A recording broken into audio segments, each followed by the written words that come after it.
Welcome to the show. All right, give everyone a couple of minutes to come in here and all should be good.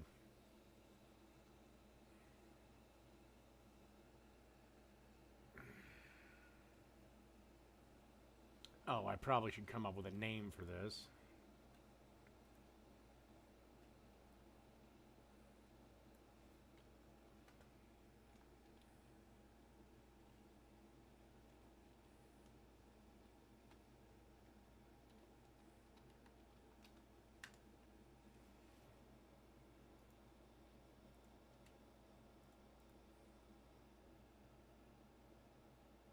Okay, let's get into this. This is Michael Simon's Pastrami Egg Benedict. Hey everybody, welcome to Simply Simon. I'm Michael Simon. This is my wife, Lizzie. Hi, honey. Hello. How are you? And the very talented Olivia Anacone Simon Sisek. Let's add one more name in there. Our adopted child. And, you know, you and I love eggs, and we love breakfast, and we love breakfast all day. Always. So we are going to make a little riff on Eggs Benny. Mm-hmm. So instead of Canadian bacon, we're going to use some pastrami. You know, we're in Cali right now. We're in Venice right now, so it's in honor of Langers. If we were in New York, it would be in honors of Katz's. Yeah. But either way, two great pastrami restaurants on both coasts. And we're going to make it with a mustard hollandaise, like grilled up pastrami, toasted English muffins with a little bit of butter on there. I think it's going to be delicious.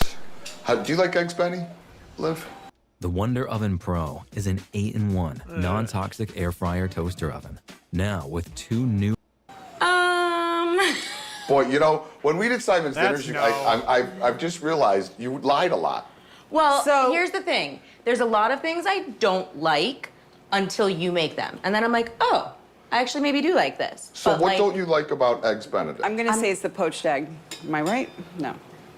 Well, it is the poached egg. I don't love runny eggs. Okay. And the other thing is like hollandaise, I'm like kind of indifferent about. Like I don't like love it. I don't hate it. You know, it's just kind Okay. of there. Yeah, I kind of thought it might be the. Yeah, you See, know, if I'm a I texture get girl. an Eggs Benedict where the yolk isn't runny, I am angry. Yeah, I'm sure. Like, well, that's I like the don't- point of it, isn't it? Well, Yes, we could it's cook the Liz a sauce. little more, too. Listen, I will Just try makes anything. it, you know. So right now I'm just separating the eggs for the hollandaise. I'm gonna do it. I never use the hand method. I always just flip-flop them between the 2 egg shells. Right in. Okay. Because we're doing it That's in a a blender. bigger blender, So it's too, a big so, blender. yeah.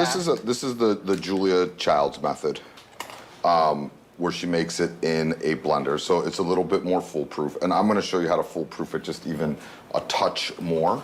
In addition to make it in a blender, if we were making this in a restaurant on the stovetop, we would put the eggs with the vinegar or the lemon in a mixing bowl and like kind of get them going to like warm them through before we started adding the the clarified butter to it, the butter to it, and then you'd add it and you're good.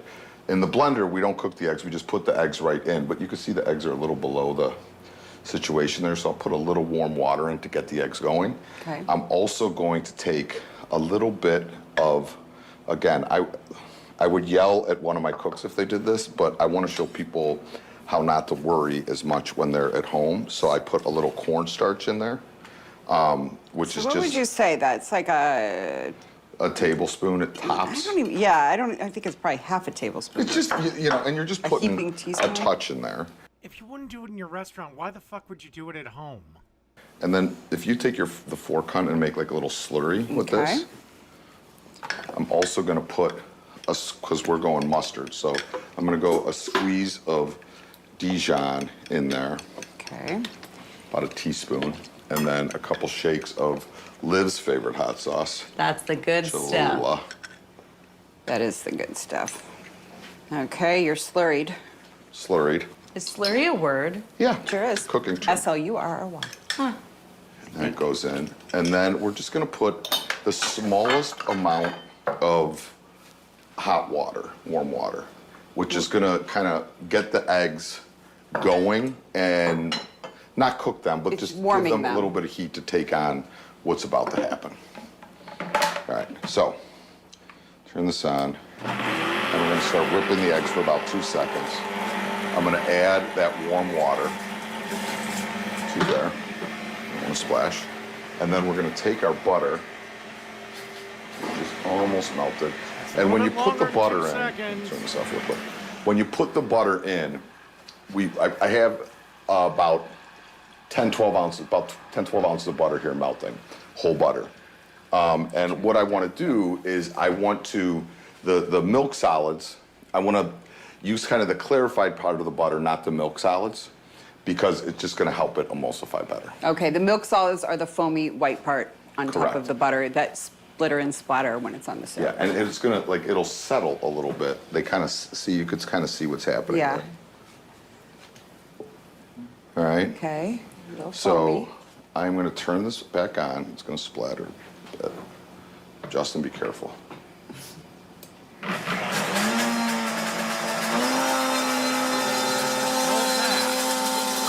I'm going to take my ladle, and I'm going to very slowly drizzle the butter in, and really slowly in the beginning, and then as it starts to Yeah, this is why I hate making hollandaise sauce. emulsify and thicken, you could speed up the process a bit. Just so you don't necessarily scramble your eggs at that point. That's why you're going a little slower in the beginning. Not even scramble, but if I dump all this butter in fast, It'll overwhelm it. it'll break. So yeah, I mean, we don't want to cook the eggs, obviously. We don't want to scramble the eggs, but we also don't want them to try to take on fat too fast. And you have this like a medium-ish What the hell is that crackling noise? low. I have no idea what I have it at. I don't really either. This blender's a little fancy for me. I'm gonna actually turn it down because it's Raining. raining butter. It's raining. Oh, it is. And you could kind of hear that it's getting thicker. It's also splattering a little less. Yeah, it almost, and it sounds like you have a fucking rock in there. This is very exciting television. Nick is so ecstatic I watching. mean, I am. He's gonna edit some of this out. Edge of your seat. Yeah. You know, what this is kind of like is when you make a mayonnaise or an aioli. So instead of using olive oil as the fat, we're using butter as the fat, and it's obviously warm, not cold. Right. If I was to do this, I'd be using my food processor. How long does hollandaise last in the fridge? Hollandaise does not last in the fridge. You're not really? reheating No, you hollandaise. gotta. Once it gets cold, you gotta use it warm, and then it's done. Ah, This wow. is yeah. I'll never make this. Well, if you make eggs Benedict, you will make this, though. Yeah.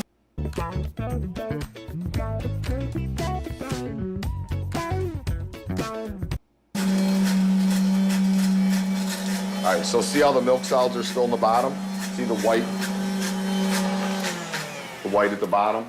So we pulled off the clarified butter, or you could also use ghee if you had ghee, and we got rid of the milk solids. Which So- ghee is just clarified butter. Correct. Do people use hollandaise for things other than Benedict's? Yeah, it's like one of the famous French mother sauces. Really? Yeah. Really. Looks like I need a trip to France. I mean, I like Bernays because my love of tarragon is, See, so- it's like vanilla pudding texture. Ooh, yum. All right. See see the thickness there? That's what we're looking for. Looks like pudding. I'm gonna add a little bit of salt and hot sauce to it. You wanna give that a taste? Perfect. Tangy, creamy, delicious. And What are you adding to it? It's kind of great. well, I was gonna say I could put some salt there, but I'm gonna put this. Maybe just a titch because Could you I don't grab know. me a metal bowl underneath? Sure. I'm gonna What put- size would you like? I'm gonna set this. That's good. I'm gonna set this in the back to stay warm, and the spatula. And you can see it's thick, like a mayonnaise. A little fluffier, I feel, than a mayonnaise. That's Yeah. nowhere near as But you thick as don't mayonnaise. want this to get cold. So in the restaurants, like, you're always, when you have hollandaise on the menu, the cooks are always looking for that one spot in the kitchen that they could put the hollandaise to stay warm. So like that magic spot. Could you kind of set it in a little bit of warm water? 100%. Like, yeah. you know? Like, look, we could do this, Liz, right now. Like, I could take this, get some hot water, set the bowl right on top of it. Yeah, and then it'll it's kind of it's just gonna stay help just it maintain warm. its warmth. Yeah. And then we're good. See, I'm good for something. You're good for a lot of things. Would you like me to just start toasting this bread? Yeah, Doesn't start need to toasting be bread. crazy. Yep. Wait, also, like, what cocktail are we making today? Did we talk about this? Oh, no. We did not. And cocktail, I don't know, but I feel like this is sort of a brunchy dish for sure. But I'm gonna do a citrus mimosa. So I had blood oranges, I had a sumo orange, I have tons of lemons. So I kind of just squeezed all of it. Love. And Isn't a mimosa just OJ and champagne? then there's gonna be a little extra surprise. Oh, I love a surprise. Hey, everybody, if you like what we are cooking, Or you like what we're drinking, Or you just like us and our witty banter. click the link below and subscribe, whether it's YouTube or Spotify or however you're watching. So, all right, a trick when you're poaching eggs. We are going to crack the eggs ahead of time and put them in separate bowls. So that way I could just drop them in individually when I'm ready. Ramekins, bowls, yeah, anything you have here a to little ramekin, that's make good. this easy, right on the cutting board. You know what I saw recently our that I eggs. thought was really interesting? Like if you're doing poached eggs for a crowd, you take a muffin tin and you put like a 1/4 cup of water in all the tins, crack eggs in all of them, and put them in your oven at 350 for like, can't remember exactly the time, I want to say 6 or 12 minutes, I don't remember. And they're like perfectly poached. You take them out with a slotted spoon and they're perfection. Smart. Yeah, so I thought that was a really good idea. There's a couple other ones, but they're more complicated. That one I feel is super foolproof. User-friendly. Yeah. So, Because I think people are intimidated by Yeah. poaching eggs sometimes. yeah, I think like one of the reasons I wanted to make this dish is one, we love eggs and eggs Benedict, but also I think hollandaise poaching eggs are scary to people. Yeah. And they shouldn't be scary to people. And the worst thing that could happen, you know, look, Poaching. It's so easy to screw up a poached egg. It's simple to make, but it is really it's easy to screw up. I've broken hollandaises before. It happens. No. And sometimes you could fix it. Sometimes you can't. But it's a 2-egg. That was easy. You could start over. I mean, that was easy. So I have my water back here, and it's like about at a simmer. I want it to hold a simmer. I'm gonna put a good pinch of salt in the water because we're cooking the Want eggs your in it. eggs seasoned. And I'm gonna put a splash Oh no, don't add salt to an uncooked egg. You'll just break the motherfucker down. of vinegar in there because the vinegar helps it form together. Now, there are people that do not use vinegar with the eggs, which you can do. But I actually like the acidity in the I do vinegar, too. and it makes it slightly Well, I easier. like that you're using apple cider because that even gives a little bit more flavor. A little Right, bit I different concur. flavor. Sometimes I'll use sherry, sometimes I'll use Yeah. apple cider. I mean, you could certainly use white wine vinegar, champagne too. Rice vinegar really doesn't work as well because it doesn't have as much acidity in it. Ah, okay. All right, so little splash And this just helps the eggs kind of stay together? to coagulate. And then what I do is I kind of make a little whirlpool happen, A little swirl. and we start dropping in our eggs. So the first one goes in, and the whirlpool kind of, you could see, Liv, if you get in there, see how the white is starting to like wrap itself? It kind of looks like a jellyfish. Yeah, exactly. You know, like at the Yeah. aquarium. So the timing, Imagine being able to build an app with your name on it, just by thinking about it. Meet Base 44. and don't dump them all at once or you're gonna get one big egg. The timing with poached eggs is if you want a very runny poached egg, you're at 3 minutes. If you want a runny but slightly more set up poached egg, 4 minutes. If you want, a more setup one 5 minutes. That's muffin. If you're me, 5, 6. After 5 minutes, you're basically like a hard-boiled egg. So Okay, this one can be mine because I like super crispy situations. the other thing that I did was I have my grill pan over here on high heat. I'm gonna take the pastrami and I'm just gonna put it right in the grill pan and crisp it up a little bit because I kind of like the crispy bits to go with it. So you didn't put any oil in there or anything? No, any I mean, it's a fat? well-seasoned cast enamel pan, and there's enough pastrami in the fat, so we should be Okay. good. All right, I'm just gonna kind of play with my eggs, let them set up. They're cruising along pretty good. Is it always pastrami in a Benedict? No, it's Canadian bacon. Oh, that's what Yeah. you said at the beginning. Okay, Yeah. so you could do Canadian bacon if you want real, like true Yeah, Benedict. there's eggs Pastrami. Florentine are with spinach, and I think it's Norwegian is the smoked salmon. Okay. Did you butter? I can. I mean, I And think we will. gotta butter. Gotta butter an English muffin. I just think of Mean Girls every time. Would you like me to butter your muffin? Oh, I God. didn't get this fresh out of the toaster, but it should still, this, Right out, fairly we're- warm in we're- here. We're right out of a sitcom. all All right. right, now, Liv, could you grab me a set of tongs? Yes. Could you reach those? Yep. Pan wall coming. Oh, Keep an yeah. eye on these. That's how I want it. So I'm gonna turn that off. And then we get these nice kind of, you know, I cooked it really fast, but just a little bit of grill marks on there. Got another one? Sure do. I was getting the number 3 a little more toasty, but that's okay. Okay, we kept our Please hold. hollandaise warm. I put some paper towels down, so when I take the egg out, Oh, then I better not put that there. Go there. I could go right on the paper towel. And you're using a slotted spoon, which also is key. Right.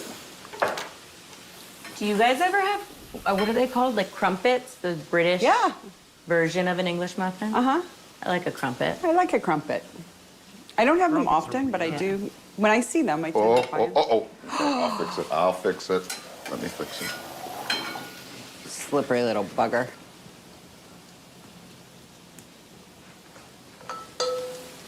Pastrami guy's not doing a very good job.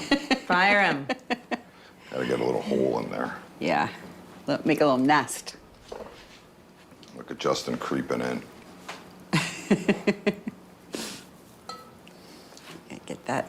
Ooh, this is gonna be tricky. It's gonna be tricky. It's not that hard to pick up a poached egg. Oh, nice save.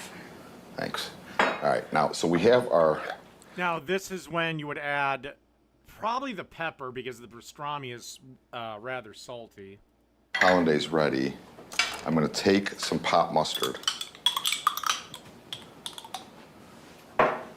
and Oh, fold you're it going right in the hollandaise. I thought you were gonna right in the hollandaise. hollandaise. Perfect. See, and that pop mustard is gonna just add a little bit of texture. It's not gonna add a huge mustard flavor. It's just gonna add a good little And snap. I mean, mustard and pastrami Oh my God, yeah. is like all day. All right. Center of the plate. I feel like Center of that the one plate. might be a little more. It's perfect. For Liv. Center- yeah, that could be for Liv. Center of the Okay. plate. And then, do you want any extra hot sauce on yours? Liv? I'm not gonna do hot sauce on mine yet. I feel like I want to. Okay. I want to go. taste I it want to go before I virgin decide. first, and then I'll All right. Yes. spice her up a little. I like it spice. Okay, silverware. Beautiful. Liv, Liz, Michael. Okay. Well, mine's perfection, See, it's like barely set but running. and it's just part of the sauce. Justin, You're are gonna you do- getting this? I mean, Justin, this are is- do you got this? You got it? This is runny.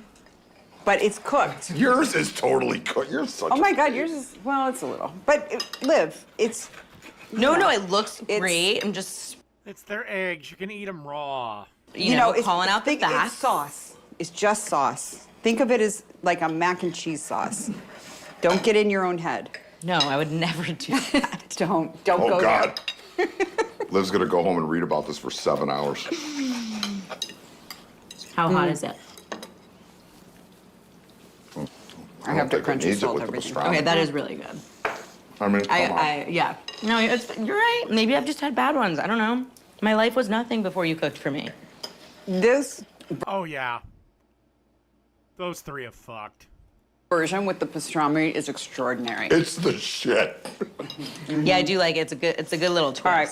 I Now, feel Langers just- and Katz's would be very happy with us. Meet EM Sense, a breakthrough in foot therapy that wraps around your foot and ankle like a therapeutic boot and attacks the root cause of your pain.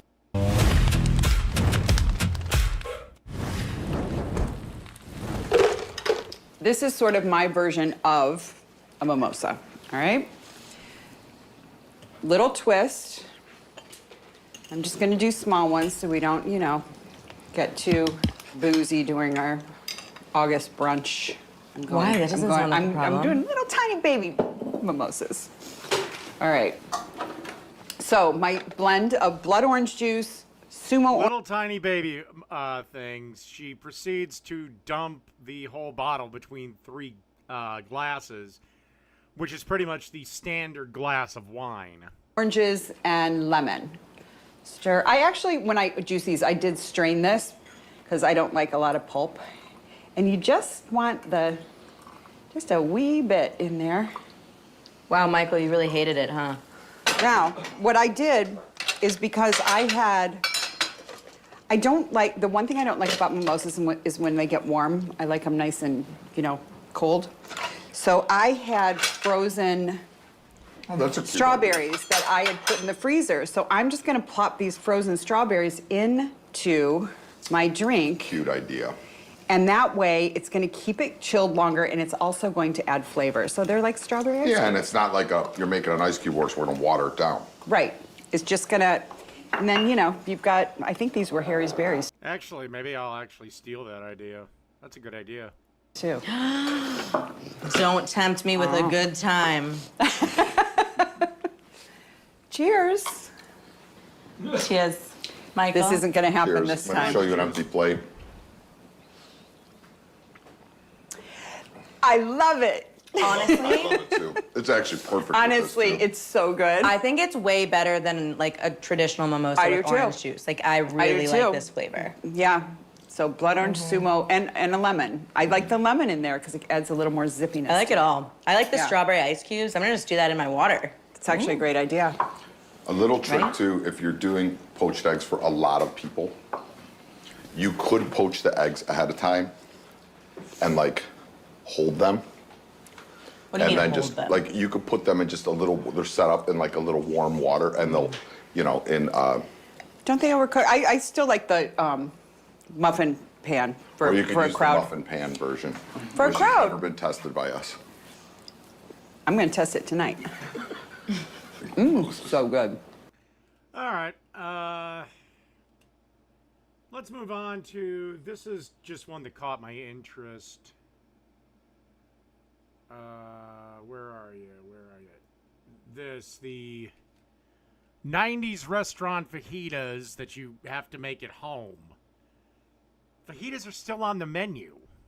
Creamy Tuscan chicken. Sounds easy enough. Tomato. Spinach. That's great.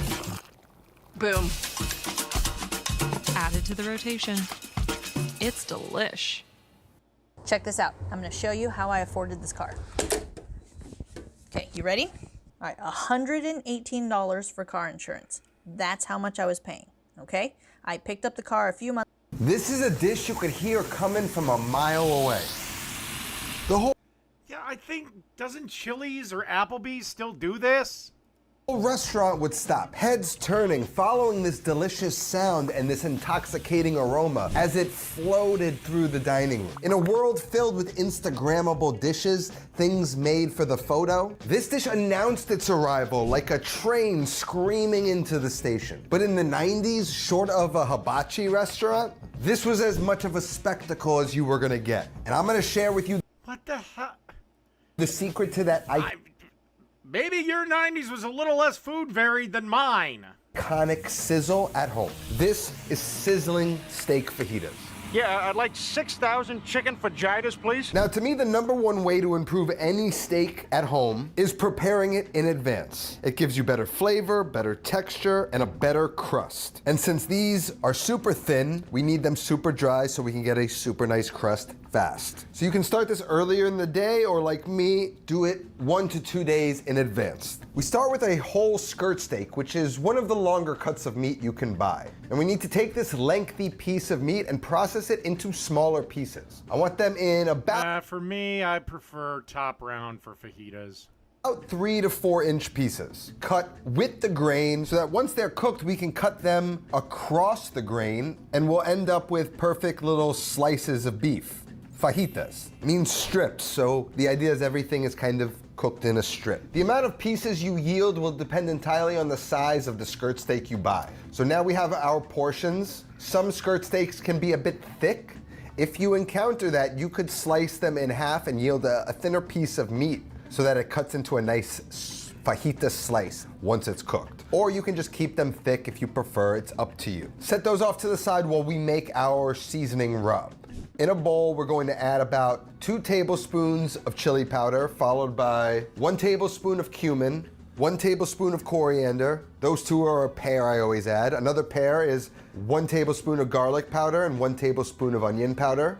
To add some tang, I add about a teaspoon of citric acid. It's kind of like powdered vinegar, so it gives a nice tang, almost like a marinade would without the liquid. And then we finish with a bouillon cube. We're gonna get that mixed in together with a little bit of black pepper, and that's gonna be our seasoning rub. Back to the meat. I'm gonna spray each piece of meat with a little bit of olive oil spray to act as a binding agent for our spices. Then I'm gonna season each piece with salt. I prefer salting separately from the rubs to make sure each piece is properly seasoned. Next, we're just gonna coat each piece with the rub, using our hand to spread and rub it into the meat on each side. Then we're gonna place that in a fridge uncovered, and that takes us to today. So I just pulled these out of the fridge, allow them to come to room temp while we prep everything else. Red bell pepper, green bell pepper, 1 onion, a few cloves of garlic. Now remember what I said, fajita means slices, so everything gets cut into slices.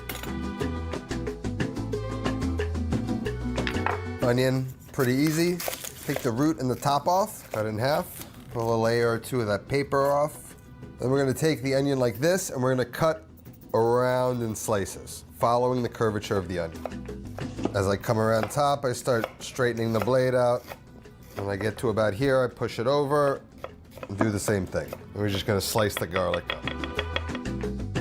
Next up, we need to make a little quick guacamole. So I've got an avocado here. Come down to the bottom and test. If that's soft, that's the last place to sort of get soft, so that's when you know it's ripe. I also look for this nub right in here to be intact. Otherwise, if it's open, then that's what allows air in there to get it oxidized. So let's see how we did. I bought this 2 days ago. It was a little firm when I got it. Pretty good. A couple of dark spots, but it's a pretty good looking avocado. Gonna microplane a little bit of garlic in there. Just 1 clove should be enough. Then to that, some lime juice. Should mellow out that garlic and prevent the avocado from oxidizing further. And we're just gonna mash. Yeah, I mean, I love guacamole, but yeah, that if you forget to do something to slow down the browning, your guacamole will be looking like a plate of fucking diarrhea in like an hour. A little more salt. I'm just gonna chop roughly. Fresh cilantro. I like them kind of rough. I'm just gonna fold that in. And now you could add some more stuff to that. Jalapenos, a little onion, a little tomato. But at your basis, that's incredible guac really quick. Just gonna keep that covered and cold until we're ready to use it. I'm gonna press the plastic down so no oxygen gets in. Last but not least, we have our sizzle sauce. This could be anything from water to just a little bit of oil, but I like this sort of blend of soy sauce, lime juice, and a little bit of oil. So in a little squirt bottle, I'm just gonna go in with some soy. This adds a little bit of that umami to it, you know? By the way, this is another thing you should add to your kitchen arsenal if you don't. You can find these types of bottles at like Walmart for $1 a piece. Lime. I usually just buy them, use them once, and chuck them. Capital One can help you avoid the application jitters by showing you which cards you qualify for before applying. If you've got big dreams, make them a reality by and then a little bit of oil. Tossed on at the very end for that sizzle. Now we've just got about everything set. Usually I would make our flour tortillas. I have plenty of videos on those, but one of my favorite spots, Stu Leonard's, started making them fresh every day along with apple cider donuts. So, you know, why would I make them? I figured I'd give my arm a break, but we still got problems. So these are real beautiful tortillas, nice and fresh. These are gonna work just fine. The other piece is a sizzle platter, of course. Now, one thing you gotta understand about this recipe is everything's gonna be like as hot as possible. This is a hot, fast, violent, reactive dish. So I'm gonna get this onto the stove, and we're gonna get that preheated, starting on low, and when we get towards the end, we'll start to jack it up and get that nice and hot. I've got a big pan here. This is getting preheated on the stove as well. So first thing we're gonna do is cook our steak. It's different than we would do chicken fajitas, where we might do it all together. We're gonna cook the steak perfect and then present it on top of everything. Now, before we go any further, I just did a little bit of international travel myself. And for me, one of the pain points of international travel is access to quality and reliable internet. But thanks to our sponsor today, Saley. All right, I'm skipping over his ad. Ad blockers, so you don't have to deal with nonsense while you cook these steaks. I've got my largest, widest frying pan. It's been heating up for a few minutes now. The pan's hot. We're gonna add some oil and then check the temp. It should be around 400, 450. These are Oh, a sizzle thing? You can get it on Amazon, dude. super thin steaks. So we need to cook them. Pretty much anything you can think of, you can get on Amazon. That's why it's killing retail. Super hot and super fast. We're gonna add in about 4 steaks at a time in a pan this size, and we're gonna get some weights on them, and we're going to cook them on that first side for roughly around 2 minutes. No more. Any more, you're gonna brutally overcook the steaks. There'll be like a tiny gray band and then a thin layer of medium in the center due to how thin the steaks are. After 2 minutes of cooking, we're gonna remove the weights and we're going to flip them. And we're gonna cook on the other side for maybe a minute, maybe 2 minutes. Total cook time, 4 minutes. Anything beyond that, you're gonna really overcook these steaks. But we've got a nice crust, get them off the heat, and I'm gonna let them rest. Then to the hot oil, we're gonna add in our sliced onions. Fill up the pan, season them with some salt, and get them coated in that oil and starting to soften and pick up all the flavors in the pan. Anybody know what pepper is? Once they've browned and softened a little bit, I get salt, but where's the pepper? then we can go ahead and add in our peppers, season those peppers up, and then we're looking for some char on these vegetables. We want to cook them hot again. To me, fajitas are all about high heat, blistering and charring in the vegetables, and that's sort of what we're looking for. While the peppers and onions are cooking down, I'm gonna start throwing some tortillas on an open flame, flipping them every few minutes to get them nice and toasted and prepared for Maybe not put your hand directly into open flames. or plating.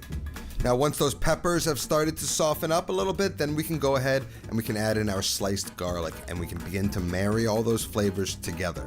We're less looking to caramelize the onions and we're more looking to fry all the vegetables up. After about 5 minutes or so of cooking, those onions and peppers are nice and soft. We're going to deglaze the pan with a little bit of the sizzle sauce we made to get those flavors into the pan. It's gonna coat the vegetables, pick up some of those good bits off the pan, and then we're gonna push that off to the back burner and let those just sort of stay warm while we move our sizzle platter over to the heat and get that super heated while finishing up toasting the rest of our tortillas.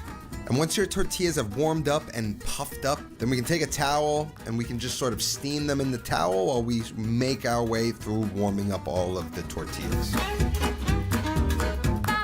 Before we fill up the sizzle platter, we just need to slice our steaks. So now you're gonna see what I mean, right? The grains are running this way. We're going to simply cut strips. Super thin, right? So you have a little gradient, nice medium in the middle, a little gradient on the side. Perfect for fajitas. Back to our sizzle platter now, should be smoking hot, maybe around like 500 degrees. And we can start to add in our fried up onions and peppers. Then just drop a few of those steaks on top to cover the onions. Then we're gonna transfer it over to the wood that it sits on and hit it with that sizzle sauce. Finish on top with some fresh cilantro. So now And again, you can still get this at any restaurant. To build, you go down with some guac, some sour cream, a little bit of the cheese, a bit in there, a little cilantro, some jalapenos, and then all you do is fold one side in, and then just roll it up. That looks delicious. See, no pulling. Okay.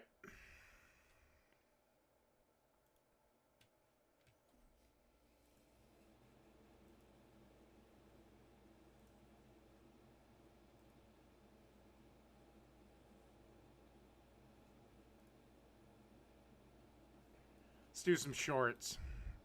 Sizzling, skip, secret, sweet, whatever. To take a bite of the luau burger. Luau. You're not gonna want to miss these burgers. I got a secret ingredient. Let's go before all the burgers get eaten. They're shooting at us!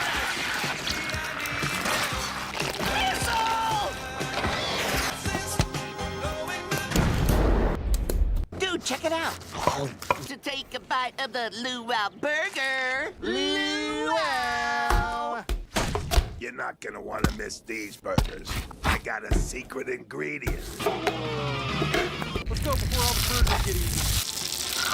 They're shooting at us! Actually, that looks delicious.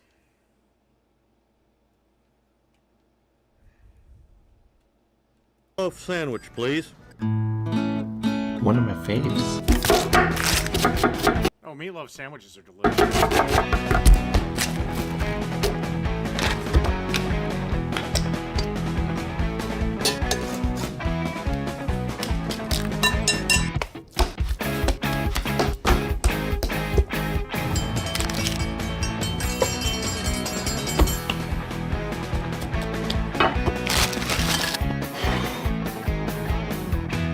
One meatloaf. I'd eat the shit out of that.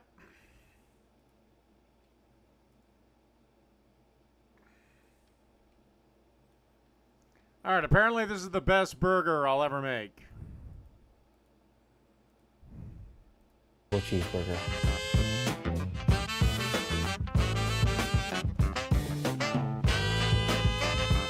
We'll start by making our buns by adding some all-purpose flour, milk powder, sugar, salt, and instant yeast to the bowl of a stand mixer. Now give that a quick mix, add in your eggs and water, then add on your dough hook attachment and mix until just combined. Next, while still mixing, add your butter 1 tablespoon at a time, bit by bit until all that butter is fully combined. Once all that butter is incorporated, turn your mixer up to medium-high speed and let it go for 15 to 20 minutes. Once your dough has cleaned the edges of the bowl and looks something like this, butter a medium glass bowl, then shape your dough into a ball and toss it in. Cover this with plastic wrap, then let it rest at room temp for 1 hour. Then place it in the fridge for 12 hours or overnight. Once your dough is fully hydrated, transfer it to a work surface and divide it into 6 equal portions. Technically, if you want to be ultra precise, you should use a scale here, but as you can see, I've chosen to eyeball it. Your job now is to create tension. You want to shape each one into a perfect smooth ball like this. Place these on a parchment-lined baking sheet and cover with plastic wrap, then let them proof for 1 hour, and now we can finally prep them for baking. All we do here is make a quick egg wash and brush it across each of our buns. Make sure you get all the way around and underneath each one. And then once they're all covered, go ahead and coat them fully and evenly with sesame seeds. You can put as many or as few as you want of these, but remember, as the buns bake, the sesame seeds are all going to spread out. So even if it looks like a lot now, it may not look the same later. The final step, if you want restaurant quality buns, is to add buttered ring molds around each one, which will help them bake fully and evenly. And now into the oven they go. Once finished, they should look something like this, ready to hold the perfect burger. But for now, we'll let these cool off to the side while we make our patties.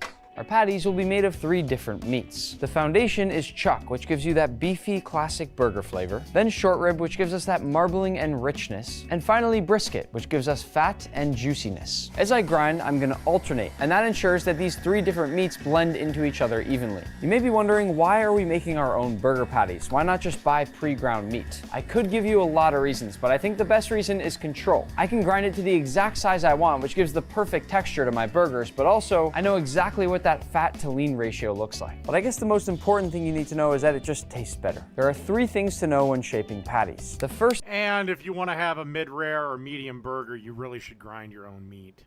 is that you want to handle them as little as possible. If you overwork them, they'll become heavy and bouncy. Next, you always want to make them wider than your buns because they shrink about 20% during cooking. And the easiest way to do that is to just measure with your bun. Finally, we want to put a dimple in the center, and that'll stop the patty from shaping up into a meatball. Once our patties are shaped, we'll cover them loosely with plastic wrap and place them in the fridge until they're ready to be cooked. While those are resting, we'll make some caramelized onions by adding some butter and oil into a pan over medium heat. And once that's melted down, we'll add our sliced onions as well as a generous handful of salt and give this an initial mix to make sure every piece of onion is coated in that butter and oil. Now I'll turn this down to low and I'll let this cook while we move on to make our pickles. As a first step, we'll chop our cucumbers into nice thin rings. And by the way, the whole time we're doing this, we're going to be watching those caramelized onions. Whenever it starts to get too brown anywhere, add a little bit of water and give it a stir and just let those keep going.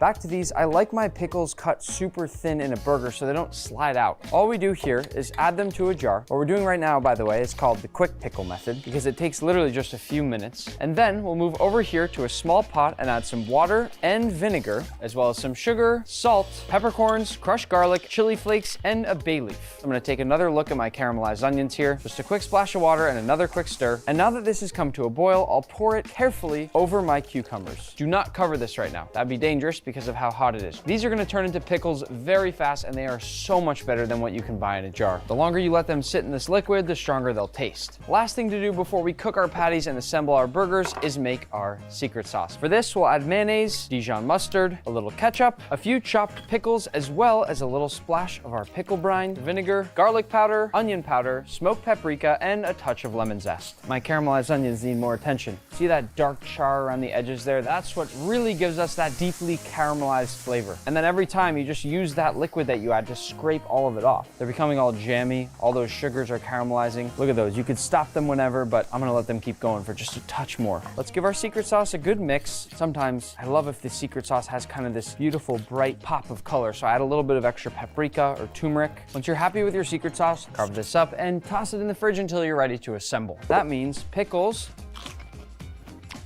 ready, those are done.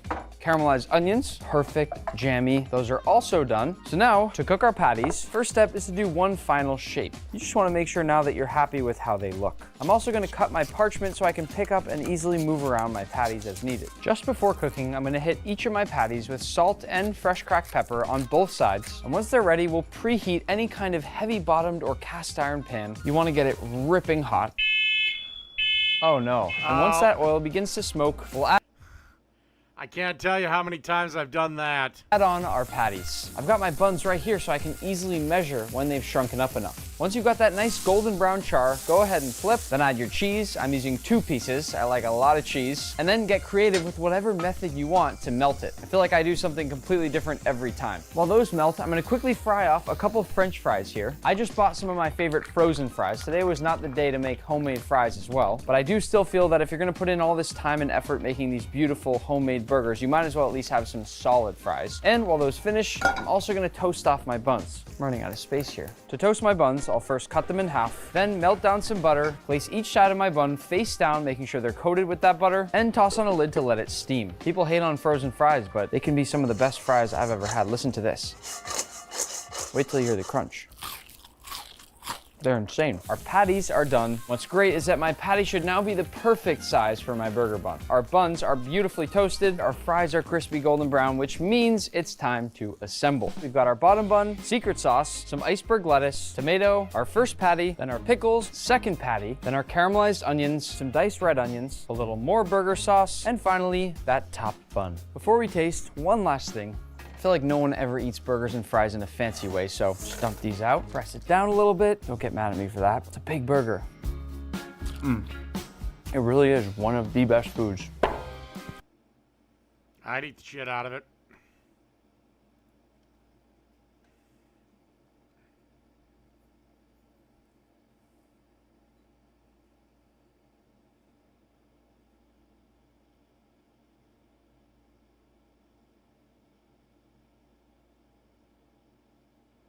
Okay, speaking of This is another burger. It's the Cubano Smash Burger. It's barbecue. My name is Bradley Robinson, and today I'm going to show you how I made these. Beautiful, delicious, cheesy, porky, juicy, amazing Cubano Smash Burgers. That's right, folks, we're making some Cuban bread burger buns and filling it with a pork smash burger, Swiss cheese, mustard, pickles, and some ham for the ultimate Cubano Smash Burger. Look how flat it is, and it smells so good. Coming up.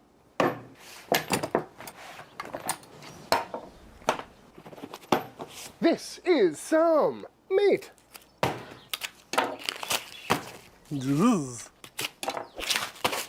Pat it dry. And what I've got here is some chunks of some pork butt as well as some pork belly, which should work out absolutely perfectly for what we're doing today. And that's because today we're going to be making a Cubano Smash Burger, where we're going to take everything I love about the Cuban sandwich and make a cheeseburger out of it. And a traditional Cubano is Cuban bread, yellow mustard, mojo marinated pork, some ham, Swiss cheese, pickles, a little more mustard, and then it's all pressed kind of panini style. And we're going to keep pretty much everything the same for the burger, except for the mojo marinated pork we're going to swap out with a pork burger patty, because that sounds really tasty to me, and this should be a really tasty burger. And if you haven't seen my Cubano episode, I highly recommend checking it out. I'll throw a link in the corner right now. I've actually made it twice, one with regular mojo marinated pork and another one with crispy skin pork. That one was fantastic, but it's really a fantastic sandwich. Savory in all the right directions, and sometimes it just hits the spot. But just like any other time we're making burgers or sausage or something, I like to grind my own meat, so I'm gonna get this all cubed up so it fits down our meat grinder a little bit easier and chills down in the freezer a little bit quicker. And just like that, all cubed up. So now I'm going to park this in the freezer for the next 30-40 minutes to get nice and cold. Stop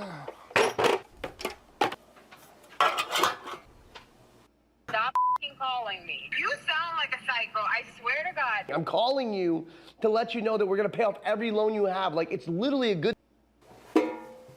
And now that our meat is nice and cold, through the old meat grinder we go. I've got the small die on there, and we're just going to send it through one time.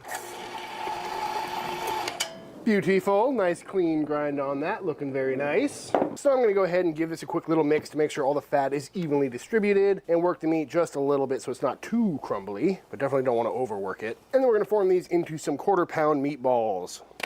Something like that. And you could make these patties as big or as small as you like, but I think a 1/4 pound is a good size because we are gonna be putting ham on this after all, so I definitely don't wanna make it too big. And I love a little 1/4 pounder. But now, we repeat, until we've got Meatball Mountain. Beautiful. And now, we're gonna get these pressed out into some patties. So, patty wax goes down, meatball right on top, another piece of patty wax, and we press. For a beautiful looking pork burger. And just like that, all pressed out, looking absolutely beautiful. So now I'm gonna park these in the fridge until we need them.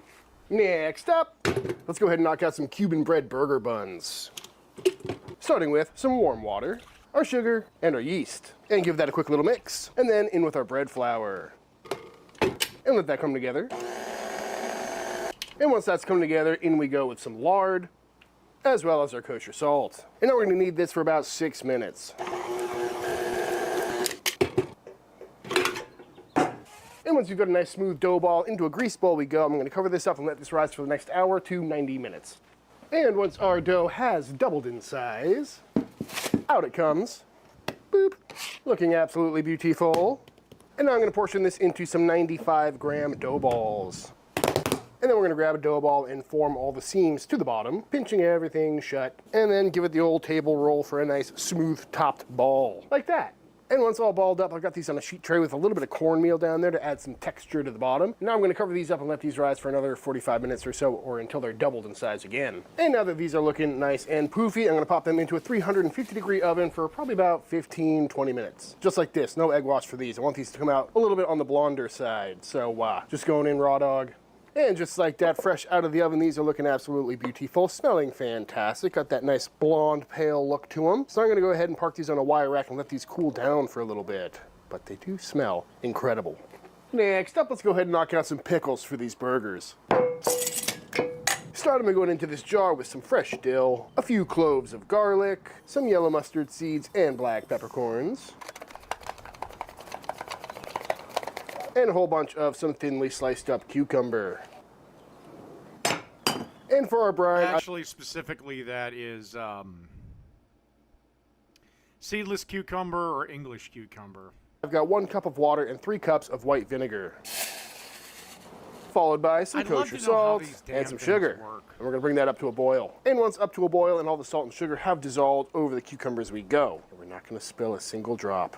Oh, yep, immediately. Oh, it's everywhere. Every time. Give that a little shake and let this cool down and our quick pickles are done. And one last thing we gotta knock out before we cook up some burgers is the sauce. And traditionally on a Cubano, it's just straight yellow mustard. But the main difference between this burger and a traditional Cubano is that we're using a pork burger instead of the mojo. No, it's not. Watch, I'll replay it back for you. And a whole bunch of some thinly sliced up cucumber. And for our brine, I've got one down.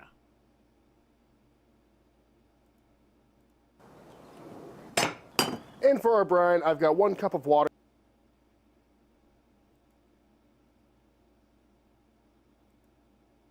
Cucumber. And So for our unless brine, there is an opening in this cutting board to allow a flame through, I don't know what the hell is I've got going 1 on. cup of water and 3 cups of white vinegar. Followed by some kosher salt and some sugar. And we're gonna bring that up to a boil. And once up to a boil and all the salt and sugar have dissolved over the cucumbers we go. And we're not gonna spill a single drop. Oh, yep, immediately. Oh, it's everywhere. Every time. Give that a little shake and let this cool down and our quick pickles are done. And one last thing we gotta knock out before we cook up some burgers is the sauce. And traditionally on a Cubano, it's just straight yellow mustard. But the main difference between this burger and a traditional Cubano is that we're using a pork burger instead of the mojo marinated pork, which is essentially roasted pork that's been marinated with citrus and garlic and other spices. So I think in order to bring some of those flavors back into this burger, I'm just gonna doctor up my mustard a little bit. Starting with about a cup of some standard yellow mustard, followed by half a teaspoon of some cumin, 1 teaspoon of oregano, the zest of 1 lime, the zest of 1 orange, and we'll also grate in some fresh garlic as well. And just get that all mixed up. That doesn't sound horrible, but I still think with a cup of mustard, the only thing you'd taste is just the mustard. And just like that, our mojo mustard is done. And with all the prep done, I think it's finally time to knock out some Cubano burgers, starting with our lovely bun. And I've made these buns a few times in the past, and I gotta say, I absolutely love them. And I know they're not the most appealing looking bun because they're so pale, you know, they're not that nice, glossy, shiny look to them, but they are absolutely fantastic. Super fluffy, super tasty, very few ingredients, and it's probably the most forgiving dough recipe on the channel. So highly recommend making some of these, especially if you're new to baking. But now I'm gonna go ahead and cut this in half to reveal a beautiful cross section. Now I'm gonna go ahead and toast these off. Got the old chud press here fired up, and I'm gonna give these a quick little dry toast, meaning no butter or oil or anything like that, just to give them a little more structure on the inside so they don't sog out with the sauce and all the juicy meat. Nothing too crazy, just a light toast like that. Should work out perfectly. And then with our chud press ripping hot, we're gonna go ahead and take some of our pork patties, peel the paper off one side, and go ahead and get these smashed down. I am about to completely transform my house with the futuristic lighting system called Jellyfish Light. Let them cook on that side for just a second. Go ahead and peel off this second layer of paper and go down some seasoning. I'm going on with some Chud's Barbecue Bold. Love this stuff. Great on burgers and pretty much everything. I've also got some ham. Picked this up at the store. I'm gonna throw this down, get a light little toast on that going as well. Just some standard thinly sliced up ham. Not trying to get it too crispy or anything, just kind of warm it up, fry it up a little bit, and then go ahead and give these burgers a flip. Oh yeah, look at that. Beautiful crust on that. So pretty. And then we're gonna take some of our ham and go right on top of these bad boys. 1 or 2 slices per ought to be enough. I'm also thinking I smashed these down a little too hard because they're looking like they're gonna be a lot bigger than the buns, which may not be an issue. And then on top with our cheese. And traditionally, I'm an American cheese on the burger kind of guy, but this is a Cubano, so I wanted to go with Swiss. But then I was at H-E-B earlier, and they now sell a Swiss processed cheese. How convenient is that? It's like it was built for this burger. Gotta love that. And now to build, we've got our lovely bun, previously toasted. And we'll go down with some of our mojo mustard that we just made. Both sides, folks. And if you're a mustard lover, this is the burger for you. And then down with our lovely burger, cheese, and ham. Whew, what a fit. And then on the top bun here, some of our lovely pickles. As many or as few as you see fit. And then we top it all off. And there it is, folks. The Cubano burger that looks oddly like a McMuffin. Burger number 2 is gonna be a bit bigger. Liking this mustard though. Chunky mustard. Smells nice and citrusy. Beautiful. And you could be totally done at this stage. I'm sure this would be a fantastic burger as is, but if I'm gonna be calling this the Cubano burger, you know we gotta press the entire thing. So let's throw it back on the chud press. Starting out by melting down some butter. Don't be shy. And then we'll take our beautiful burger and throw it down and go ahead and give it a smash. I'm not trying to kill the thing, just flatten it out and toast the bread a little bit. That is looking like a flattened burger. Squeezing my pickles out. There we go. Now it's a weird Wow, did that change everything? monstrosity. Looking nice and toasty, nice and melty, so off it comes. Well, to be completely honest with you folks, this is not looking as cool as I thought it would. You know, I was hoping for a nice clean presentation like a Cuban sandwich where it's pressed down and nicely toasted, but just in burger form. But this looks like a burger that got thrown out of a truck and run over a few times, Yeah. which is kind of a shame. But let's go ahead and get a cross-section on it, shall we? Yeah, that doesn't look much better. Maybe a thicker patty was the move after all, because that's not looking like much meat. But either way, when you're looking at them, you know, this one may not be as pretty, but it's definitely going to taste better with that extra toast and extra time on the flat top. So I think we've got to cook this one off too. Gonna go for a lighter smash this time. Yeah, that one's definitely looking a little bit better. Just don't smash the hell out of it. Heard? Yep, that one's pretty tasty. Let's see how it came out. You know, I tend to get a lot of guff on the internet whenever I make a smash burger that's not lacy edged or a meatball going directly onto a griddle, but these are some pork patties that were smashed directly into a griddle, and then I went ahead and smashed the entire burger. So if this isn't a smash burger, I don't know what is, right? But let's see how it came out. Woo! Yeah, everybody's a critic. That is absolutely fantastic. Oh, that Swiss American. Definitely keeping some of that around. It's crazy. The first thing I tasted was just straight citrus. That zest in the mustard is doing a lot of heavy lifting. But then you get that beautiful pork burger, smash burger in there with all that Maillard and that crispy pork fat that tastes like bacon almost. A little sourness from the pickle. That bread just turned into nothing. It looks like a pancake almost. Ham bringing some smokiness. That is absolutely fantastic. All right.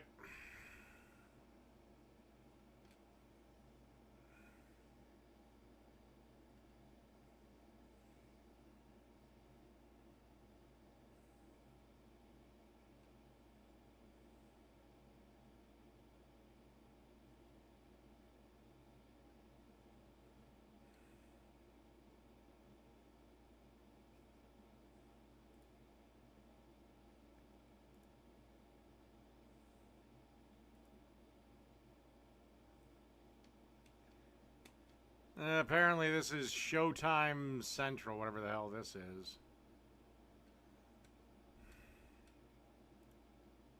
With Showtime. Today we are going to be cutting up roast chicken. We're going to be slicing up a roast chicken because I know, you know, that's a lost art.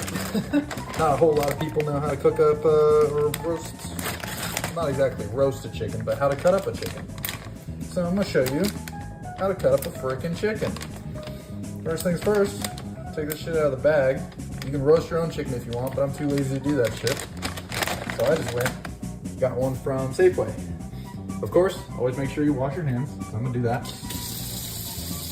Okay, so first things first, usually chickens are gonna come with this string around the ankles here. So we're just gonna cut that string. You can see it right there, this kind of guy. We'll just cut that. Now what I'm using here is not the kind of knife you want to be using. The knife that you want to be using is actually going to be like a serrated knife or something similar. But unfortunately for me, I'm poor. So instead, I happen to be using like some $600 knife from Cutco. Not sponsored by Cutco, but unless Cutco wants to sponsor. What is wrong with the bottom of this chicken? Is there a piece of parchment paper he didn't take off? For me, that'd be kind of cool. Anyway, let's get this string out of here. It's super elastic, so I'm gonna have to pull it a little bit. And then from there, you can see you can actually spread the legs out. So legs will go spread. Unfortunately, this one, the foot kind of broke off, but that can happen, honestly. It can happen. But from here, this right here, you just want to take the legs, peel them off there. And what you got there is your drumstick. So unfortunately my chicken's kind of small, but I got a small drumstick here. And then it's also going to come with one of the wings here. So the wings, you can just kind of peel off as well. Again, This is supposed to teach me how to cut a chicken. You're just ripping it apart. this is all going to be your dark meat section. You just peel off all the bits and pieces here. You want to do it for the other side too. So you take the wings and the drumstick, and you peel those guys off. Then you can set those aside. I don't have a bowl. Honestly, I should have gotten a bowl. I'm gonna get a bowl. Let me wash my hands again. Dark meat, I'm gonna throw in the bowl. So that's all dark meat there. Just take that apart. So we got both of our drumsticks right here. As you can see, 2 little drumsticks. We'll just throw those in there. The wing, throw that in there. Wing in the bowl. And then of course, those as well. You mean the thighs? So that's all dark meat there. Then you're left with this hunk of meat. And the hunk here, what this is going to be your breasts. So the thing is about chickens, and most animals actually, is that a lot of your cutting is going to be very symmetrical with the animal. So just like in humans, chickens have symmetry. So right down the spine here is going to be a big bone. Yeah, except that doesn't apply to pigs and cows and lambs. Now you can't cut like that. If you cut like this, you're going against the grain and you're going to hit that bone there in the center there. So what you want to do, take your knife and then right off to the center. So like, it's a pretty thin bone, so you can actually get either side of it first. But you just want to take this and cut it down in a way. So if you cut it down in a way, you can see there, I didn't quite get all the way there, but I can make a few slices, and there it is, right there. So you see this piece right here, this dark bit? That's the spine. So you can't actually cut through that, that's all just solid bones. But you can shred away from it. So you do want to get as close as you can, because all this is going to be good meat.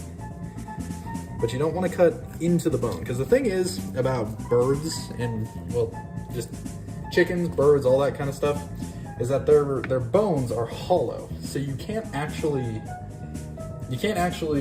like eat it per se. Okay, this guy's boring the shit out of me.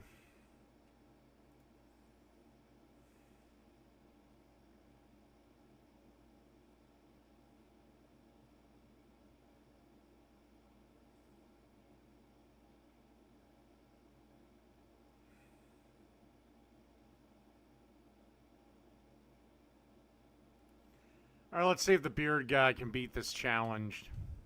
Denmark, do they? It's been a rough old trip, scraped through by the skin of my teeth every time, pretty much. And we've saved the toughest till last, I think. Look at this, 4.3 kilos of Danish delicacy. And you get only 20 minutes in which to finish it. This guy looks like he's got loads left. I think he does food challenges, actually, on YouTube. Look at that, he's throwing in the towel there. What do you reckon? Actually, don't say what you reckon. Just get in there. This place is apparently quite famous in Denmark. A lot of people messaged me when they found out I was coming to Denmark to tell me to visit. Not sure what it's famous for, presumably the food.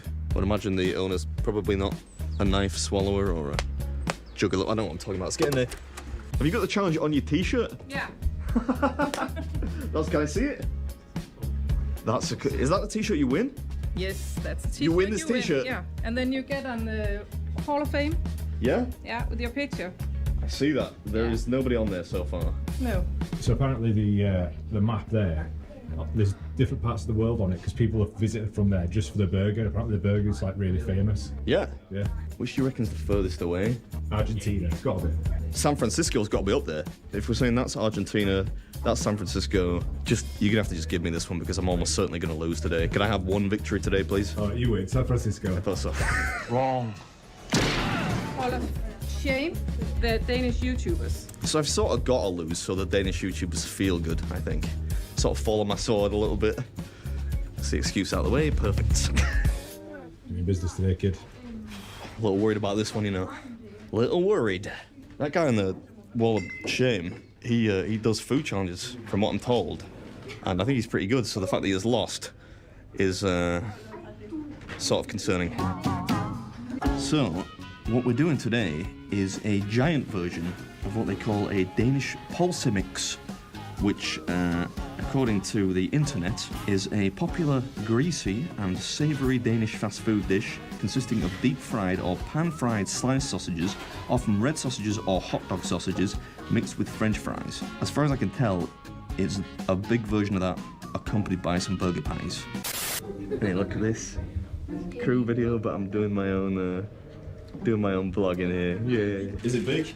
It's really big. It's really, really big. I have never seen someone complete it. Yeah. Really good. Yeah. Yeah. Yeah. Got a nice haircut. Oh, thank you. If I can pull that off, I like that. No, thanks. Shouldn't you be holding this? I really like elderflower. Yeah. If you win, can you buy me this? There's a prize. If I win, I will buy you that as a prize. Yeah? Yeah. You're back on the clock now, yeah? Yeah. Break time's over. In about 20 minutes' time, you see the little man on the left? I think that's gonna be me, presuming that's like shot from the rear. He's like, I hope it's not that messy, but I feel like it's probably gonna be a little messy. Oh my god. Yeah, that's big. You lost a few there. Those don't count. It's for you. You take it back. I'm done playing. 20 minutes. Okay. All right. Today we're at a place called Søren E. True Taste. Yes. How did I pronounce that? That was good? It's really good. Yeah? It's a giant Danish pølsemix. Pølsemix burger. Yeah, pølsemix burger with béarnaise sauce. Béarnaise sauce. Fries, lots of fries, burger patties, and some fried sausage. And nobody has done it yet. No.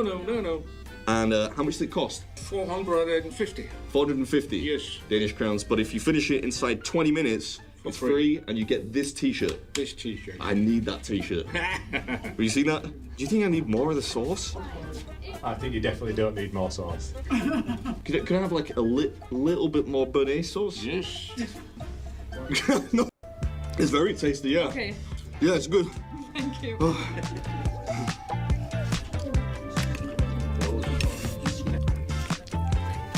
Oh, it's beautiful. Well, the food on me. Ah, you.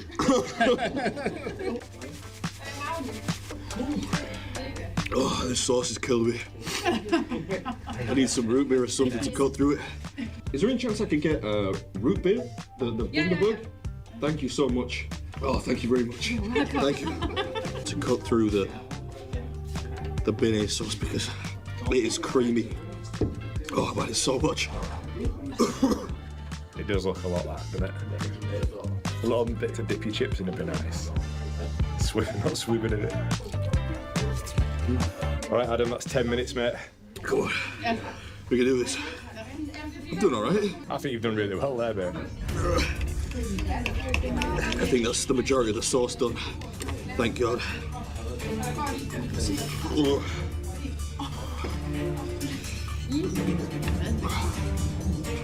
There's no way I could do this.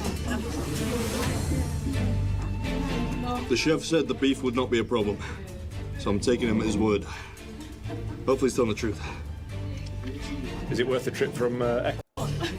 Oh, yeah.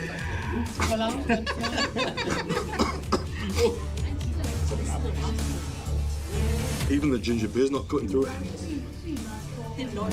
What do you think? Think he's got it? Yes, I do. Yes. He changed his mind.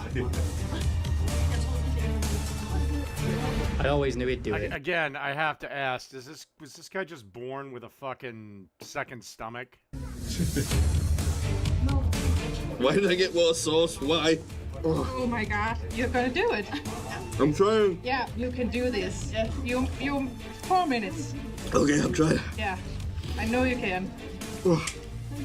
Oh my god. That's it. Need another beer.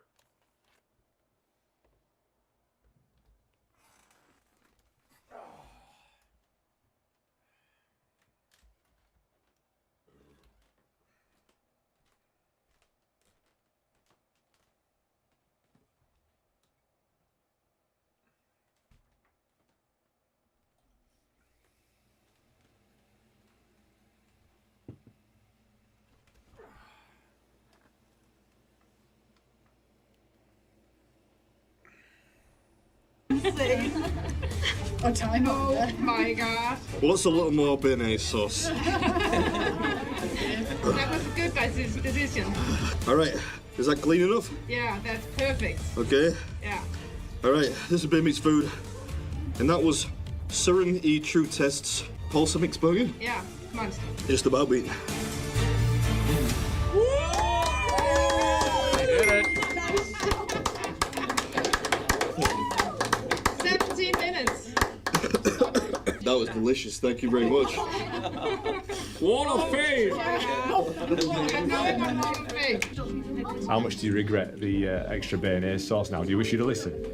I don't think, that was like a litre of the sauce. I thought you're supposed to be like a professional. I'm not, no. Come on now. Come on now. Do you have a dessert menu? Yes. Oh, right. Pet cake. How the fuck can he have dessert after this? Yeah, anything that's sweet at this point, I'll take. Yeah, sure. Yeah. Yeah.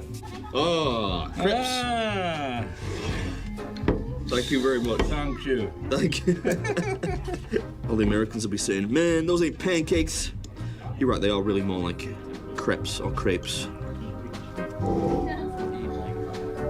Oh, it's just ice cream. I was a little worried it'd be more béarnaise sauce. Even looking at the cream is sort of like knocking me sick. Okay. Oh, the t-shirt. Yeah, the t-shirt. That's a cool one. You got that? Yeah. We were literally just leaving the restaurant, and this guy had told me about the burger challenge. He said he ran over here when he found out I was here. Give me a cuddle, come on. Thanks for telling me about it, man. I appreciate it. Thanks. One more. Let's do this from Smoking and Grilling with AB. Creamiest Cajun chicken Alfredo pasta thing. But this way, you know what I mean? We try to like really try to break the monotony of making them same old, what is that? The same old 10 recipes that we probably like grew up with, like spaghettis, the meatloaf and all of that. We trying to expand our repertoire, right? So listen, I'm gonna tell you like this, and I'm gonna hold this up right here. This box right here says linguine, right? So we finna do a chicken linguine. I don't know how I'm gonna title it, because it could be chicken fettuccine. It's all the same. I could call it really a chicken spaghetti. It really goes by what noodles you use, but Yeah, basically that's how I decide what a pasta dish is. Unless I'm gonna make up some bullshit story about an actress. I just go with what's the pasta shape I'm using. everything else is the same. With that being said, I'm not finna over talk it no more than I have. Let's go ahead and go over these ingredients. Let's start to cook. All right, so we finna go over the ingredients, but right now I got a high flame underneath my water. I'm gonna give this just a couple of pinches of salt. We're gonna go ahead and let this come to a boil. I'm gonna stir this up, make sure my kosher salt is, completely mixed. Once I, get it up to a boil, that's when I add my pasta noodles, right? Now, if you guys come over here and take a look, I'm not gonna go over all of these. I always put them on my website, smokingandgrillingwithab.com, and that's WITAB.com, right? So you can see I got a few things right here. This right here is gonna be a lot. This is like a flavored level up, right? So we're gonna be using a smoked sausage, right? We got salt, and then we got fresh cracked black, and then they're gonna be the star is, because we gotta make the, the creamy sauce that we're gonna come up with, and we're gonna use Parmesan. Right now, with that being said, you guys can use any type of chicken that you would like. So right here, I'm gonna be using breast, right? Now I'm gonna show you how to prepare your breast, because we're gonna go ahead and pan sear these too. So let me get this open, let me get these clean, pat them dry, and I'm gonna show you how we move on to that. Oh, and I will tell you this, you can use chicken thighs if you would like. It's totally up to you. All right, so what I'm getting ready to do is get set up to go ahead, and what we wanna do is even out, our chicken, right? So, but before we get to that, I'm gonna take about a tablespoon of this butter, drop this in here, we're gonna start letting this melt. And I got a little flame under here. Oh man, that was super low. Okay, there we go. I got the flame up, now we're gonna melt this butter. And even before I go ahead and start to flatten, I'll just set this over here. I'm gonna bring this, I'm gonna get my knife, and what we're gonna do is we're gonna cut that down. No, you can't do this. This is our home. We'll take care of it, I promise. No. So my son, Michael, is out on a walk here with his wife. This is in their neighborhood in Minneapolis. And he sees his neighbors come home in the middle of their event. All right, we're gonna cut this into slices. You guys can cut this. There's no certain way you can cut them. That you have to cut them. All right, so I've transferred everything over here to the stove so I can use my cooktop, right? And you guys already saw that I put, you know, butter in there. That's completely melted. We just cut down our sausage. I got this, you know, per the instructions on the box. It says that I need to have it in there, you know, for 10 minutes for it to be al dente, right? So now. And I already did the spaghetti and meatballs. I just haven't edited it or uploaded it. This is melted. Nice. Now we're gonna go ahead and add our sausage, you know, our smoked sausage to it. Okay, so look, what I did was, which I should have said, look, I just like to brown them a little bit, you know what I mean? But I can see the flavor inside of my skillet, right? I don't know if the camera's picking that up, but I can see the butter that started turning a different color. That's from the smoke, you know, the turkey. Excuse me, that's from the smoked sausage that we're using, right? So I flip these over. I'm looking at them. I don't want to get them too dark. You know what I mean? I do care about like my presentation, but I will be honest with you, the darker they are, the better they taste, folks. So look, I'm just gonna take this. And matter of fact, what I'm gonna do now is I'm gonna cut these off. I'm gonna cut my pan off. Just let it try to cool just a little bit, right? So we'll just take these out. You can see just how good this is. Now, for those of you guys who've been following me, know that I usually use, you know, what is that? I usually use chicken andouille. You know what I mean? I'm just trying to show that there's other meats out there. A lot of people ask me, and then if you can't get it, you know, I'm constantly saying you can use any old type of, you know, use your favorite smoked, you know, sausage link or whatever you would like to get. And now you should be able to see inside this pan, if you look at that color, that's what we was looking for. And that right there on there, ooh, my goodness. All right, so now you saw that I turned off my skillet. I let that cool down a little bit. You know what I mean? So what I'm gonna do is I'm gonna turn my skillet back on. I'm gonna make sure I got it on low because we're gonna need some of that heat. Then I'll make my adjustment, right? So what I did was put a piece of parchment paper. I usually use like saran wrap, but I can never Actually, that's wax paper, not parchment paper. remember, you know, seem to remember to get some, right? So let me explain to you what I'm doing right now. This is the chicken breast, you know, so when you look at it, it's thinner on this side than it is on this side, right? So what we want to do is to get it all the same size. That way, when I put it in here and we pan fry it, it'll go ahead and cook evenly, right? So it doesn't take a whole lot, right? I don't even need to come over here on this side. This kind of like tenderizes it also. All right, let's put this up. And looking at it, I can just feel it. I tell you, it might need another whack right here. And we'll call that even. Now we got the same size, right? So this way, when we cook it, it'll all be ready on that side and flip it over. Now, let me go ahead, check my skillet. Now, I'm gonna take this and I'm gonna actually start on the top side, right? So let's go ahead and let's just make sure we move this around, bring some of that flavor towards the center, right? That butter flavor. Now we just go ahead and add this just like this. And look, I'm not finna bother. We're gonna leave it alone. Because listen, once it's ready to be flipped, you'll know because I'll be able to touch that, move it a little bit, and it won't be sticking to the bottom, right? So, looking at my my fire down here on the bottom, I got a medium flame. We leave it alone. Now, here's the thing we're gonna do. Let me go ahead and change my gloves. Let me get cleaned up because we're gonna go ahead and add a little, you know, salt and pepper to this side. All right, so now we're gonna go ahead and take a look at the bottom of it, right? It depends on your thickness when this gets done, but I can see, if you guys can see, just like when you're cooking a salmon, you see how it's starting to rise up? That's the heat starting to cook it from the inside. Now, I'm gonna go ahead and, let me show you what I meant when I said it'll release itself. If I do, you see that right there? No sticking. So that means when I lift this up, oh, look at that right there, folks. That's him. Right? Now, we're gonna do the same thing we did on the other side. Now, a lot of times I do a lot of seasoning, but in this particular dish, we're gonna go ahead and level up our sauce, right? That's gonna do it. It's gonna have the, you know, the cheese in it. So we don't want to overpower it or nothing like that. We want this to be nice, refreshing, and good, right? So press crack black. We just let that stay on the top, let it work. I'm gonna put my splatter guard back on the top. I'm gonna check my fire down here. I am super low. And we're gonna let it go. It's just a low, it's not super low.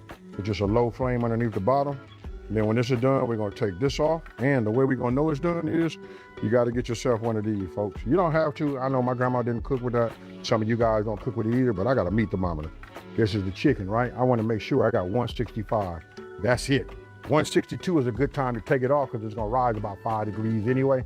So it'll get you right there, you know what I mean? But those of you guys that don't trust that, go ahead, go to 165 and then take it off immediately. Then we're gonna let it rest, right? So it can, you know, relax. and then it'll tighten up again and redistribute the juices that's in. I'll put it all on the same plate, but just giving you guys some gems, let you know how it works. So that's done. We'll wait a minute. And then I think the next thing we're gonna do is, after this come off, we're just gonna go ahead and make the sauce. This is a super easy thing to make. You know what I mean? That's why I'm making this, so you guys can know it's summertime. We wanna get out there in the street anyway. You know what I mean? If we're gonna be running the street, we got kids, brothers, sisters, and all that. Go ahead and make this for them. They don't suffer on the meal or nothing like that.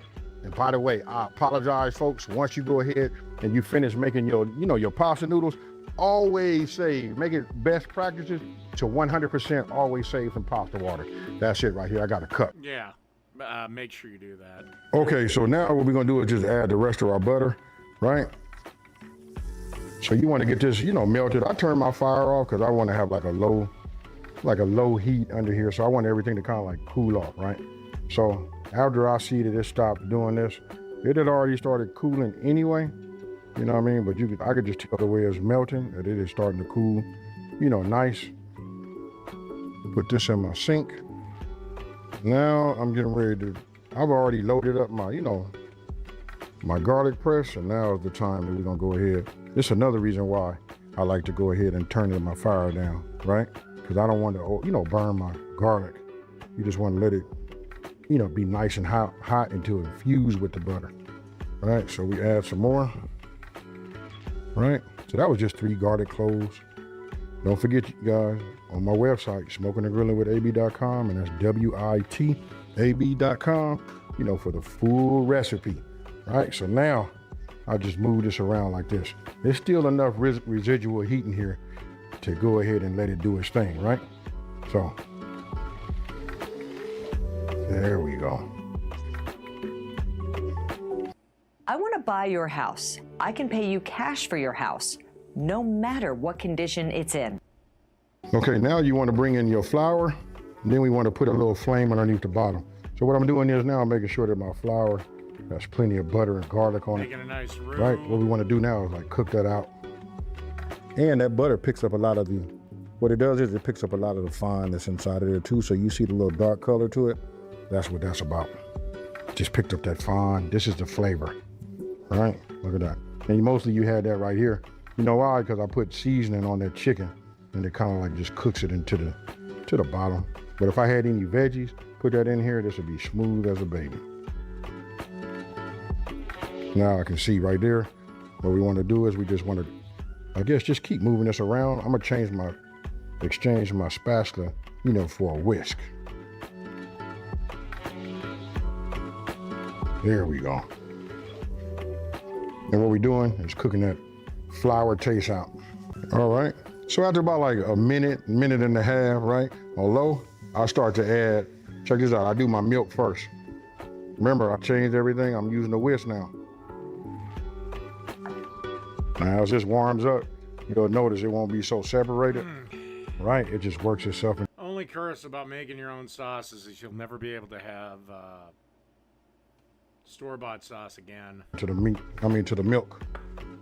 All right, and then look at it right there. You can see it starts to try to thicken up on its own. You know what I mean? But I just keep stirring it or whisking it, right? Then we just keep working this in here. Now as this warms up, I start adding my Cajun seasoning to it.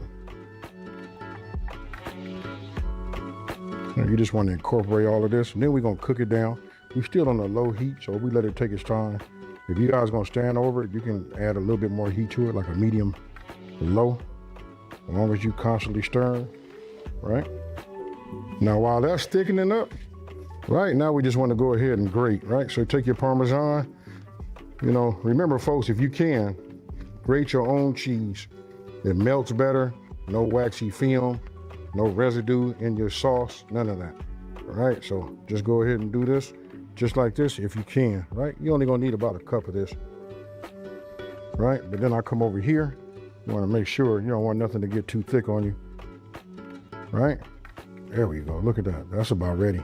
I'm almost ready to turn this off. By the time I get me a cup of shredded Parmesan, I'm gonna turn this off and we let the residual heat just melt the cheese.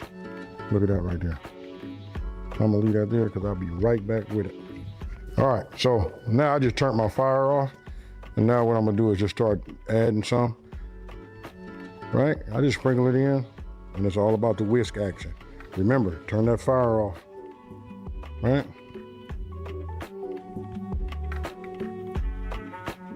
See, it kind of like just dissolves instantly. All right, so once you can see it's cheesy, right? The key is, like in the past, I made videos, I put a lot of cheese in there, it's get hard to work with. You know what I mean? Oh, let me say this right now. Don't forget, folks, got that pasta water that comes into play right now.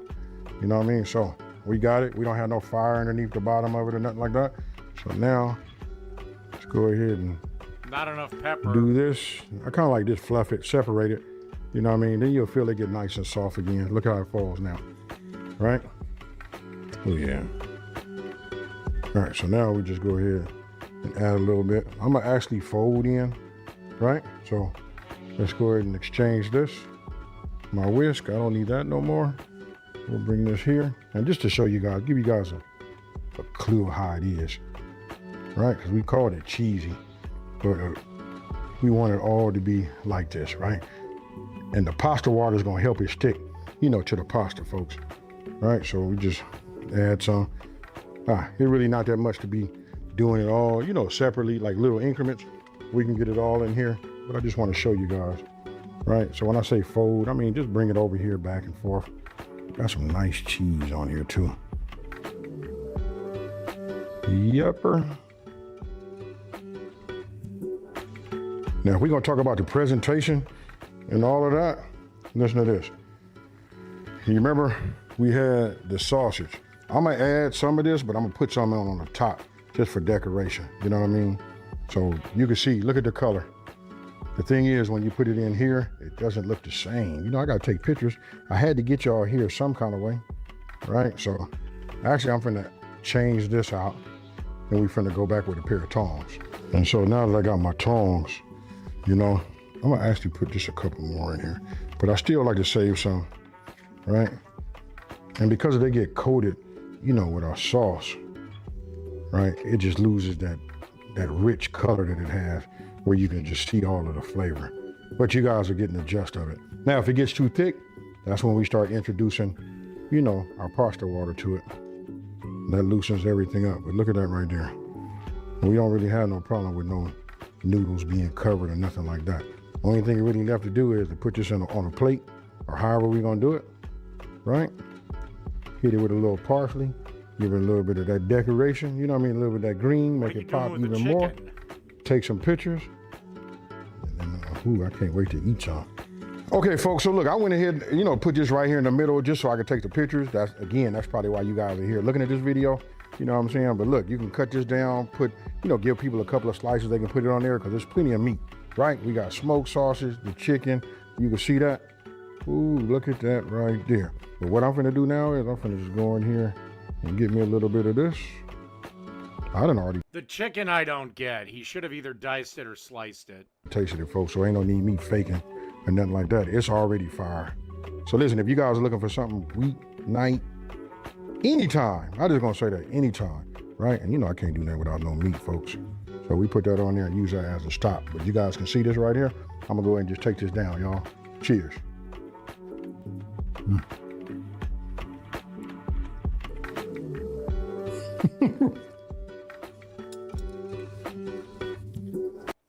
Alrighty. And that's the show. Good night, everybody.